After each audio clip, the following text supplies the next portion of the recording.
तो hello guys, तो कैसे हैं? आई होप कि आप लोग अच्छे होंगे। तो आज के एक नए वीडियो एंड नए प्रोजेक्ट के साथ हमारे चैनल पे आपका स्वागत है। तो आज के इस वीडियो में एक ऐसा फैन बनाए हैं जो आप देखकर चौंक जाएंगे।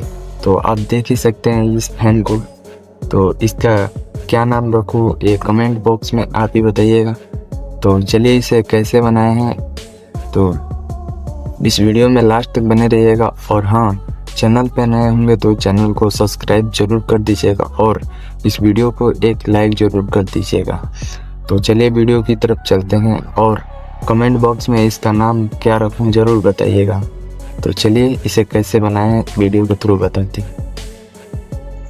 तो गाइस, ये है मिनी हैंड फैन। तो अगले वीडियो में इसे बनाया था, तो इसका फुल वीडियो देखना चाहते हैं तो डिस्क्रिप्शन में लिंक है, जाकर ज़रूर देख लीजिएगा। तो इसी के साथ पार्ट 2 लेकर आ गए हैं। डबल स्टैंड फैन बनाने वाले हैं आज की इस वीडियो में। इसी से तो इसको तोड़ने का मन नहीं कर रहा था, तो सोचे क्यों नहीं इसे डबल स्टैंड फैन बनाया जाए इसी के साथ। तो इसका फुल वीडियो ज़रूर देखिएगा, तभी वीडियो में समझ आएगा। तो देख सकते हैं ये फैन। तो चलिए वीडियो को शुरू करते हैं।